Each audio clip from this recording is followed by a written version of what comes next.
Kaya kung gusto mong makarating din sa iyong tagumpay, kailangan paghirapan mo. Amen? Walang magic, walang madaling paraan para makaakyat ka sa taas. Kaya kung gusto mong mag-graduate, mag-umpisa ka muna ng kinder o grade 1. Di po ba? Kung gusto mong kumita ng milyong-milyon, umpisan mo muna na kumita ng kahit papiso-piso. Kung gusto mong maalis yung iyong addiction, kailangan bawasan mo paunti-unti yung iyong bisyo. Kaya nga, marami po ang di nagtatagumpay na maalis yung sigarilyo, yung pong alak. Kasi biglaan na inaalis. Paunti-unti bawasan mo, mawawala din yan.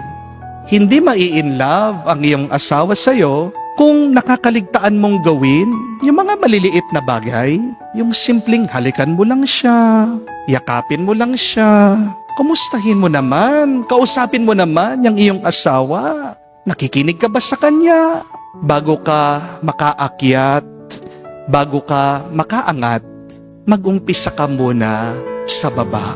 Amen? Hindi ka makakakyat sa tuktok sa pamamagitan lang ng isang lundag. Amen? Lahat naman po ng pagsubok ay malalampasan. Ang iyong mga pangarap ay iyong makakamtan. Makakatanggap ka din ng mga mabubuting bagay sa pamamagitan ng paisa-isang hakbang. Sabi nga po, there is no straight road in mountains. Because straight roads may be quick and easy, but they are not the best and the safest way. O nga naman po, no, napansin nyo kapag umaakyat kayo sa Baguio o kaya sa mga bundok, paikot-ikot yung daan. Pwede naman po na gumawa sila ng diretsyong kalsada. Pero, bakit hindi nila ginagawa? Kasi, delikado. Kung mabilis kang nakarating sa tuktok, mabilis ka rin namang mahuhulog.